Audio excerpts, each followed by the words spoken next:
And we're back with season 3 of Ideas. Today's guest is Greg McKeown. For each season opener, I try to bring on someone who has been very impactful, very influential in my own life. The first season opener was Seth Godin. The second was Bob Goff. And this season is Greg McKeown, who wrote the book Essentialism, one of the most impactful books in my own life. And this conversation went somewhere where I didn't expect it to, but I'm so glad it did. It ended up being more like a counseling session than anything else. But instead of trying to explain it, I will just let you listen. He used my life as a teaching tool for you, the listener, and I hope you get a lot out of it. All right, here we go.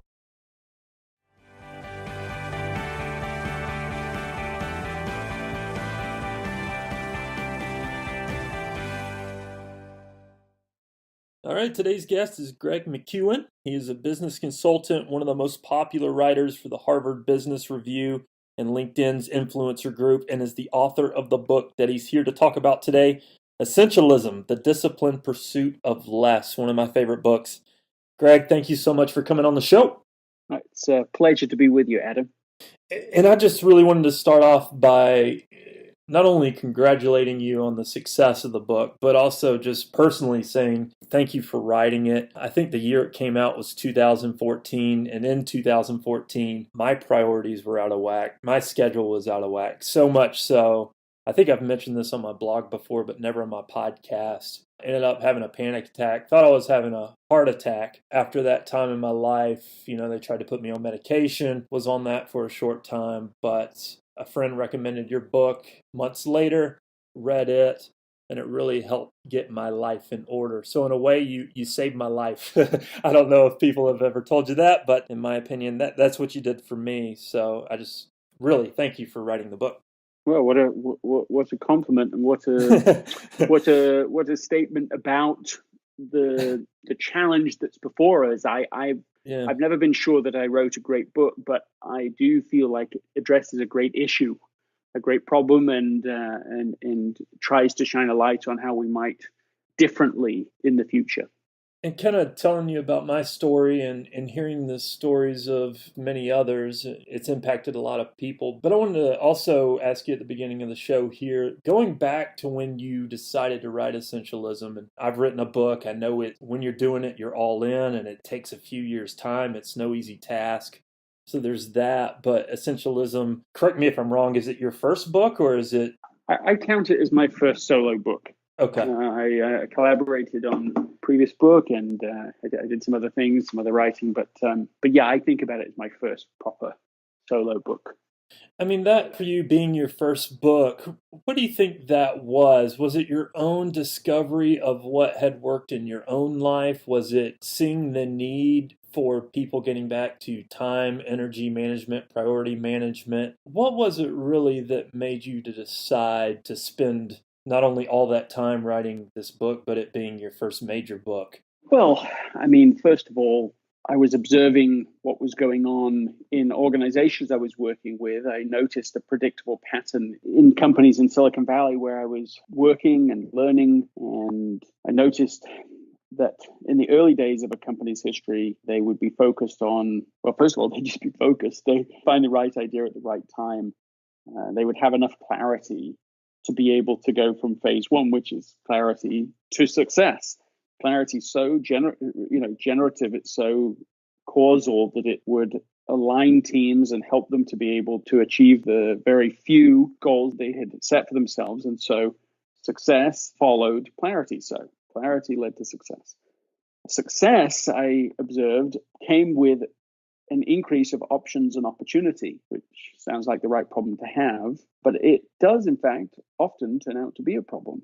If it leads to final phase, which is what Jim Collins has called the undisciplined pursuit of more. And so summarizing that again, that's clarity leads to success, leads to options, leads to sort of chaotic way of being. And that's a paradox, what we just described, that pattern. It's a paradox of success, because success can, in fact, become a catalyst for failure. And that simple pattern explained a lot of the organizational behavior that I was observing. It would lead to organizations plateauing or even failing altogether. So that was sort of that's the bigger context, the organizational context for what I came to call non-essentialism. Non-essentialism is this pattern, this undisciplined pursuit of more. But then, in the midst of all of that, I got an email from my manager at the time that said that Friday would be a very bad time. Friday between 1 and 2 would be a very bad time for my wife to have a baby because I was needed at this client meeting. And we were in the hospital Thursday night. The baby was born. And I felt torn the next day as to what I should do. And to my regret, I went to client meeting. And afterwards, I remember they said to me, "Oh, the client will respect you for the choice you just made." The look on their faces didn't evince that sort of confidence, as it turns out. But even if it had, everybody knows, of course, including me, that I made a fool's bargain.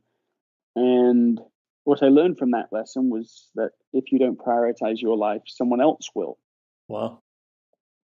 But I also learned in hindsight that really it was the same paradox of success in both situations. One was at the organizational level, where I'm observing this in Silicon Valley companies. And the second is on the individual level, where I realized this is an undisciplined pursuit of more for me. I'm trying to do both. I'm thinking the way to break through success is to simply do more. So do I stay in the hospital or do I go to this? Yes, you do both. That's the idea. And that core idea that the way to break through to the next level of contribution is always to do both. It has a cost, and people listening to this can test whether they have experienced the same cost themselves by asking this: have you ever felt busy but not productive? Have you ever felt stretched too thin at work or at home or both at the same time? Have you ever felt that your day is being hijacked by other people's agenda for you? I think we can all say yes to those questions for sure. And you saying too stretched at work takes me back to a moment in my life where I was working for someone and I remember it feeling like we were stretched too thin. And I asked him what's important. And he says, well, it's all important. And that takes me back really thinking about priorities. When you say prioritize and priorities, are we trying to get to one thing? Are we trying to get to a few things? Are we trying to get to 10 things? What does that look like exactly in your thoughts? Well, I'm a believer in defining words correctly so that we can use them correctly in our communication. Communication will never be better than the definition of our words, the clarity of what we mean. And so the word priority came into the English language in the 1400s and it was singular. And according to Peter Drucker, it stayed singular for the next 500 years, which would mean that for half a millennium, nobody was using the term priorities, the plural version of the word, at all. You mentioned that in your book, and I found that really interesting. And I thought this discussion here would be really interesting for listeners as well. Well, and so what's the implication? It's that that you can only, the word priority comes from the same word as prior. It is the priorest thing. It's one thing. It's the first thing. Now, so the question, in some ways, one can argue that there isn't really a sensible definition of priorities, because at some level, what one is saying is that here are all of these things that must be done before all other things can be done. And that's the risk. You can see how that gets people trying to implement using that very odd definition when people are, putting up on their slides or saying in a meeting, here are 20 priorities, and none of them are in order of prioritization. Like they haven't actually been prioritized. There's just a bunch of things, and someone's saying they're all important, but which that could be true. They could all be important, but they cannot all be the priority. And the implication when somebody says, here are my 25 priorities, is that they all must be done first. And that's the thing that's absurd, right? That's the thing that's actually, it's weird. But non-essentialism is weird. Non-essentialism is weird because it's based on things that aren't actually true. Non-essentialism is saying if you can shove it all in, fit it all in, you can have it all, you'll get it all. And that just isn't what happens. So when you try to do it all for everyone all the time, when you try and do that, you don't get it all. You get stressed, you get exhaustion, your quality of work is going down as your stress is going up. So it doesn't produce what it promises to produce. Yeah, and I mean this message, it's weird based on which side you're on, because a message that's really being communicated now, it seems, is work 24/7, work, work, work. You get what you put in. And then there's the side that is you need sleep to have energy to do the work. So even though you're having less time, let's say, during the day, you're more productive with that time. And I've always been on the side of I need a lot of sleep personally. But then you see people in the entrepreneurial space that say 4 hours of sleep is the way to go, and you almost feel guilty for not feeling like you're putting in work. And it's really two sides, and you see successful people on both sides, and you're wondering, which one do I choose, which one is right, let's say. And I tend to agree more with what you're saying with the essentialism, for sure, because in my mind all that creates is burnout and terrible relationships with the people that matter.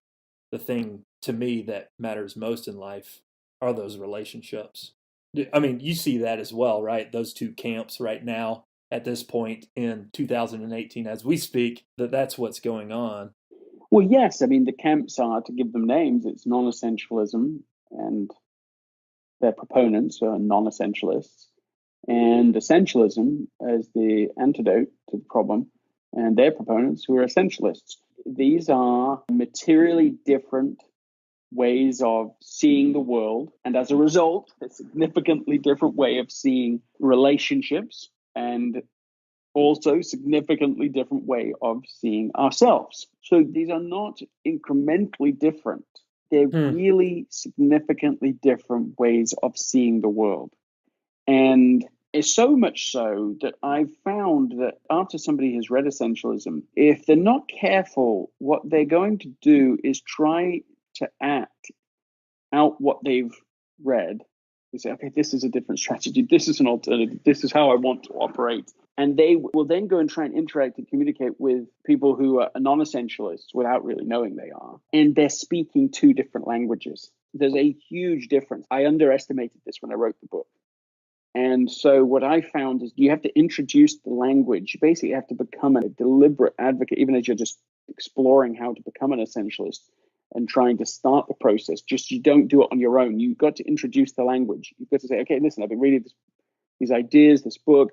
You might even have a book club, literally. It might sound a little self-serving for me to say it that way, but this is what I've learned actually works, is that you get lots of people to be introduced to the language and the logic of essentialism so that they can have a conversation about, well, what is our priority? I mean, just imagine trying to say in a meeting, the next meeting you go into, if nobody's heard the definition of priority, no one's had that conversation, even the few minutes we've been talking so far, and you say, well, listen, what's our priority? I think it's really important for us to identify what is our priority, our highest priority. It's not like people would not comprehend what you meant, but they wouldn't understand why it matters so much. They just go, oh, look, just like your boss did. Well, it's all important. It all matters. And you go, oh, I don't know. That just doesn't feel quite right.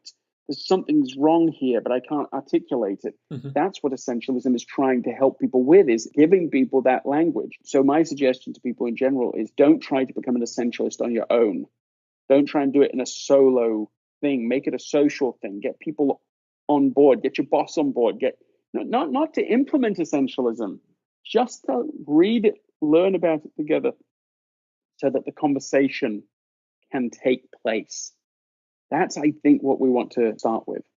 That's really good. And that really, as leaders listening to this and having teams, and it's not just for top management, it's an idea for your team, it's an idea to be spread, it's an idea that needs to be contagious. And just to clarify, when talking about essentialism and talking about priorities, I think there's some confusion maybe around energy management, time management. What should we be focusing on, or is it both? What's your take on that? Is it a need for both? Is there one that we need to focus on more than the other? Like going back to my story, I had, looking at my schedule, I just had a bunch in there that didn't need to be in there. I had obligated myself to many things that just weren't necessary. So after emptying out my schedule, that's really what helped me move forward. But later came the energy piece. I focused on more handling my schedule rather than focusing on energy. Have you found that focusing on one or the other helps better, or is it just both that people need to be focusing on?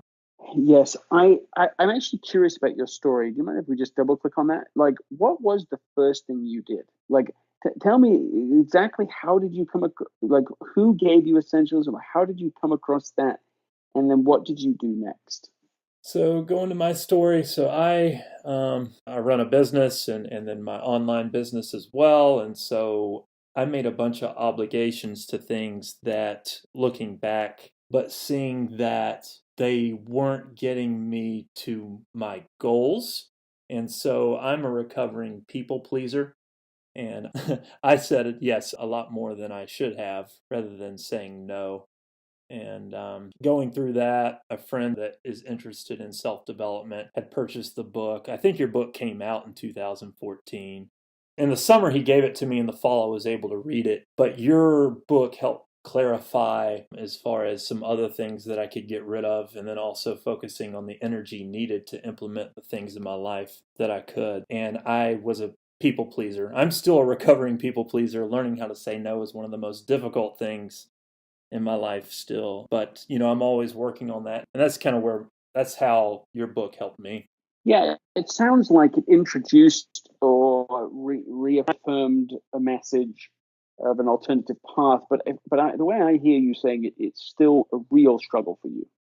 If I'm honest, I probably care too much about what people think. I mean, I think most people do. I think most of us are very sensitive to the opinion of others. And I'm not sure it's an entirely bad thing, of course. I mean, people who don't care about what other people think of them, we have names for that. And, I care far too much, very sensitive to criticism still, and an even very subtle sense that you've let somebody down or these kinds of things. So I think that this is a very human, normal, and even a good thing. The question is, in my mind, is less about, okay, I've got to get away from people pleasing. Hmm. I think that might not be the most useful way of framing it. I think it's to do with recognizing the con of non essentialism. At least that's the place to begin. Like, non essentialism doesn't work. Or let's say it differently. If it does work, then people, you included, should keep doing it. Like, ignore everything I've written, all the research I've done and put down forward. Just ignore it all. If it's working, keep doing it. Hmm. As a people pleaser, even if non-essentialism actually is helping you to have great relationships, especially with the people who matter most to you, if it's helping you to break through to the next level of contribution, if it's helping you to do what you came here to do, I mean, if it's working on those things, if it's helping you to have the energy to enjoy your life, if it's doing all those things, of course you should keep doing it. Now, on the basis that it's not, I mean, obviously you've said that already, that it wasn't working for you, at least we should say, okay, well, let's not keep doubling down on non-essentialism. I mean, that can't be the answer. If non-essentialism isn't working currently, it surely can't be the answer to say, well, therefore, I'm not going to sleep at all. Therefore, I'm going to try to do every single thing I see other people doing on social media. Doubling down on non-essentialism doesn't seem like a smart approach if it's not working. So essentialism starts, I feel like almost that's the place to begin, because otherwise, when we think of applying essentialism, we start to say, "Wow, yeah, I don't know about doing essentialism because then I won't keep everybody happy," Hmm. right? I mean, that's kind of what you just said, and that's why I want to shine a light back onto non-essentialism and say, no, those aren't your choices. Your Right. choices aren't between keeping everybody happy and disappointing some people. Of course, if those are your choices, you're going to choose the first. Of course, you want to do what keeps people happy. Of course, you want to be well respected. I mean, if non-essentialism is producing it, keep doing it. But I just think that isn't what it actually gives. That's why it's a big, great, big, awful con. Hmm. So you have to say, right, my choices are between a path that promises to give me all the results I want, promises to give me great relationships, promises me to have it all, have success personally and professionally, promises all of that stuff, but doesn't deliver any of it. That's option one. So I can wear myself out in a bad strategy, or I can try to design a strategy with deliberate trade offs in it. Non essentialism is full of as many trade offs as essentialism. It's just who gets to make them. How are the trade offs made? Hmm. Are they made reactively after the fact? When you sort of pick up the pieces of your life and look back and say, okay, well, what did I lose? What did I give up? Right? That's you in the middle of the panic attack going, okay, what did I give up then? Oh, I gave up my health. Okay, I gave up my emotion, my mental health and physical health. I gave up, Right. key relationships, most important relationship. Okay, that's what I traded off. Or do you want to make trade-offs that are almost opposite to that, where you say, okay, I am going to invest in my own mental, physical, spiritual health, my most important relationships, and my most important work in life, my most important contribution. That's what I'm going to invest in. And the trade offs will be the social media, will be the unimportant stuff around the periphery. And in fact, that's where I want to go in the conversation. I want you to identify for me now in your life, forget this past life, right? I get it that you already made some adjustments based upon that. But right now, I want you to identify something that is essential to you that you are giving either nothing, no time to, or insufficient time to. You might be giving something to it, but you aren't giving sufficient time and energy to it right now. Something that is, if we had an importance continuum that would be 90% important or above, right? This is very important to you, but it's not getting the enough time and attention currently. Can you name something for me? Writing my next book would be the thing that comes to mind. Okay, great. Writing the next book. So ideally, you'd be spending, what would be an ideal circumstance for you? If you were writing, like, what additional amount per day would you like to be working on your next book? An hour. Okay, an hour. Yep. If you were spending an hour per day on your next book, you would feel satisfied that you were making solid progress on the next manuscript. Is that correct? Correct. Okay. Now, let's go to the opposite side of the continuum. So you've just identified something that's essential to you, professionally essential to you. And of course, there's lots of reasons. I'm sure it's because it makes a difference. So there's a value alignment, there's a financial benefit to the book, there's speaking events and other financial benefits that come from it as well. Right. Okay. So there's a set of reasons why that's essential. Now we've done step one. Step two, go to the opposite side of the continuum for me. Now we're talking 0 to 10%. These are very unimportant activities that you are currently still spending time on. You really know you shouldn't spend that time. It's not recreational work. It's not where you're playing or exercising, playing tennis or swimming or doing something that's rejuvenating. It's just dead time for you. Tell me, give me an example of that. It would be social media. And Okay, social as media. I'm sure most people's answer are right now. Yeah, I would Yeah. agree with that. I mean, Now, if you have you ever done this little trick? Have you ever gone into settings in your phone? I have. Go into settings in your phone right now Okay. and go under battery. Everyone listening can do the same thing. Mm-hmm. Settings and battery. Are you there now? Yep. Okay, now do you see where it says the last 24 hours, last 7 days? Mm-hmm. in blue, click on last 7 days. Okay. And now you have percentages of when you were on your phone, where you were spending your time. Okay, now next to where it says last 7 days, there's a little clock Mm-hmm. image there. Press the clock. Mm-hmm. Waiting for mine to update. No, mine's not updating. It's still just doing percentages. Have you got, is it giving you a time amount? Yeah. Okay. So it's not percentage anymore. It's giving you it in hours and minutes, right? Yeah. Yeah, mine's not doing it for some reason. Okay. Now, please add up for me Uh-huh. how much time you have spent. Oh, mine is saying hours. Okay, it's doing both now. Okay, there we go. I was looking in the wrong place. So it's underneath where it says the apps.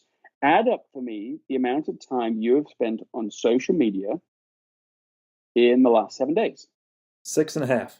Could it be more perfect? It could not. Could it be more perfect? Right. So you have just identified a non-essential. You defined. I didn't say you cannot spend this time anymore on this rubbish social media. I said, Yeah. what is something for you that you identify as being unimportant, 0 to 10%? You found yourself 6.5 hours. Now we've done step 2. You've identified a non-essential activity. And we didn't even have to do like the awful stuff, like the hardest trade-offs are things between something that's, writing the next book and something else really good. Might be reading a book that you've been looking forward to doing, something that's good, something that might be 60% important, 70% important. And that, of course, would also be reasonable to trade off. If it's less important, it is by definition worth trading off for doing the thing that's more important. But we didn't have to do that. We just went to the extremes. So now you've identified something. Now, the trade-off is to, of course, give up the social media for the hour of writing your book. You would like to do that. By definition, you'd like to do that. Now, how do we do that? Now we're moving into the third step, which is execution. How do you see, if we just get that far in our conversation, we don't go any further, you're still going to go to social media and you're still not going to write your book. Why? Because the system has been designed currently to support this behavior. And that's something you mentioned too. Whatever time you have, things will fill it. Yes, and it's exactly true.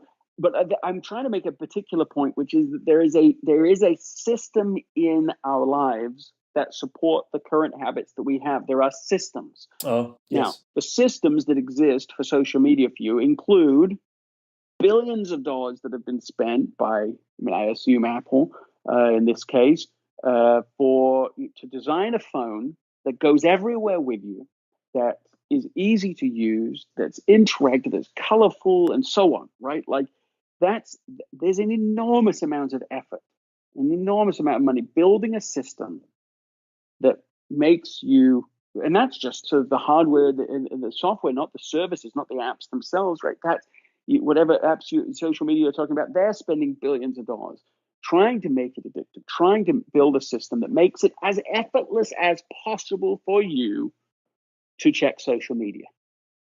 And as easy as possible for you to not get off it. Like that is the current system. You didn't build any of that. You just bought into it. As I did, as all of us do, just about. Mm-hmm. So what do we do? So now we have to now start to construct a new system for you that's personalized to you, that Yeah. makes execution of writing your book as effortless as possible and makes it as hard as possible to do the non-essential stuff. You want to make it easy. You've got to stack the decks in your favor. What can we do? Specific things. Okay.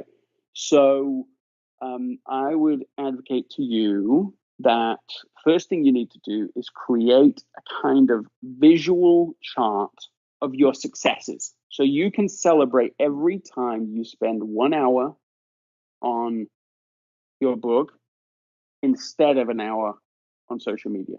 Every time you do that, every time you make that trade-off, we're talking about a trade-off chart that you can visually see. This goes on your doorway. You see it every day. Publicly, it can be seen by anybody else who comes into your office and so on. and it shows it there. So let's say, that's like the Jerry Seinfeld calendar go trick. on. What does he? What's that? Oh, just the crossing every day. You want as many crosses in a row. Is that what you're saying? Yeah, like he X's off every day that he sits down to write jokes, or and then he puts a red X on a calendar where he can see it. There it is. Yeah, that's exactly the idea. Now, so that's what I want you to do. I want you to do a calendar from now to now. Now, how long do you think, if you're spending an hour a day, how long is it going to take you to write your next book? Hour a day. To write it, 8 months. All right. So I want calendars. I want 8 months of calendar up. If that's overwhelming to you, it could be you just do the first month. But I would put 8 calendars up so that you can see exactly your entire thing as a visual representation. And every single day that you spend 1 hour writing your book, and not you I mean, maybe you do it. Maybe I don't want to make it too complicated, but I think I think you cross it out if you've done both. You killed social media and you did an hour. I like that. I want a red X for both. Maybe it's 1 if you do an hour writing, but you don't do but you still do social media. And that matters. Why? Because Essentialism is about actually making the trade-off. If you just add an hour extra of writing, something else not of your own design will fall out because you still only have the same number of hours. Maybe you'll sleep less, or maybe you'll have 1 hour less for your most important relationships, your family relationships, and so on. Like, something else will give. And what I'm challenging you to do is to actually make the trade-off. So you get 2 full like X if you've done both from now on. Now, that's just the beginning. That is not enough for it to be effortless. Now, we are talking about effortless. Now, here's the next thing to do is a benefit if you do it. What is something concrete that you get to do, a reward, if you write the X on there, you have achieved both of those things, we've made that trade-off. What's your trade-off immediate benefit? Something fun for you, something enjoyable for you, it's pleasurable in some way for you. What's the benefit? Does the reward need to be every day or at the end of the finished product book? I think every day. Every day? Yeah. What's something you like to do? What's something that is a fun thing for you to do? well, I like eating chocolate, but I don't know if that. I mean, I guess I could eat chocolate every day, but okay. So fine. So what's like a favorite chocolate for you? Like a Hershey bar. Okay. So what about a Hershey's Kiss? Yes, I like it. Okay. Choose your favorite Hershey's Kiss. You buy whatever number you want to buy of those, right? But it all eventually is 1 for every single day that you go through this. And every day you get to eat 1 Hershey Kiss when you cross that off. It's a tiny thing, right? We're just it's a tiny edit. Okay, good. Now, next. And then no sweets if I don't do it. No, worse than that. Okay. You have to throw 1 away. I like it. I like how this is turning into a counseling session for me, but hopefully I think this is helping listeners because yes, it's much better. It's much better to dealing with the tangible example than just talking about this in only conceptual ways. Okay, now. Yes, I love it. so now you have to throw 1 of those away every day that you don't do it. You don't just give it away. You must throw it away. You got to take that thing that you really like and it gets thrown away. Okay. I can't just do that. waste it. Can't do that. No. That's awful, right? Who wants to throw away a perfectly good Hershey's Kiss, right? It's a small thing, but you have to see. I know somebody who did their reward, their not their reward, their punishment, their self-imposed stick was that they had to rip up $100 bill. Oh, wow. Yeah.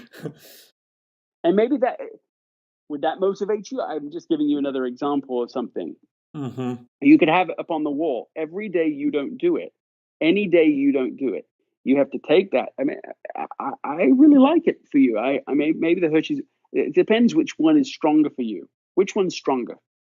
Oh, it would definitely be to cut up $100 bill would be more motivating. Okay. How do you feel about having that? $100 bill, it's taped to your wall next to the calendar. How do you feel about doing it? Oh, the $100 bill up there would yeah, let's do that. That would be a bigger motivator for sure. Okay. So we're going to do it. $100 bill up on the wall. Okay. Now we're still not done. We're building the system. So now we need to involve social pressure. We need to involve other people. Now we've just done that publicly right here, so anybody listening can hold you accountable now. But is there somebody in your life who can support you in this? Is there? Do you have? Let's go through a few things. Do you have a coach who could just an accountability coach that they don't? Their only relationship with you is to help you to stay on track with this goal. I don't where I live anymore, but I do have someone that can keep me accountable. So yes. Okay, who is that person? Either give me their name, or you don't have to do that. That might be incriminating for somebody. But what's their relationship to you? His first name is Greg, and he's my best friend. Okay, so you're gonna talk to Greg after this, and you're gonna say, listen, I have one thing I need from you. I've gone publicly on this. I need you to follow up with me every day and see if I've done it Okay.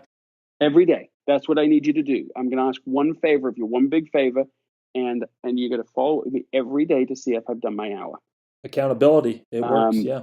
No, that's good. Well, That's really good. and just follow up, or even he has to check with you once a week might be it. But it's building in a social pressure here. Okay, we're still not done. Social media. You got to do something to make that harder.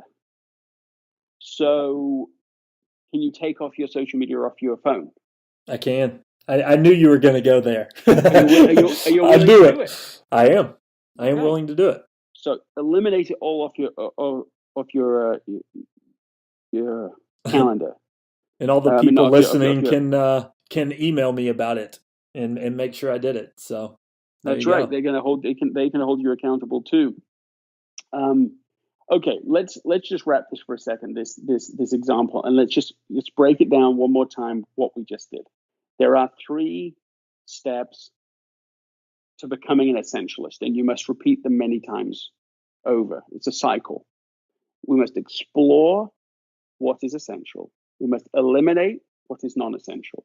We must execute by building a system that makes that as effortless as possible. Those are the 3 things: explore, eliminate, and execute. And that's what we just did for you. I love that. That is so This useful. this is the work. To me, this is the work of life. What we just described. Hmm. It's the work of life to discern the vital few things against the trivial many, to invest less in the trivial and invest more in essential, and especially investing more in constructing a system that makes execution easy. It needs to flow, it needs to work. So the book is divided up into 4 sections. The first section is to do with what we talked at the beginning, the mindset of a non-essentialist versus an essentialist, how they see the world, how they think differently. And that's really important work, because that's how we start to change our view of the options and opportunities coming our way, to feel empowered that we can make a different choice.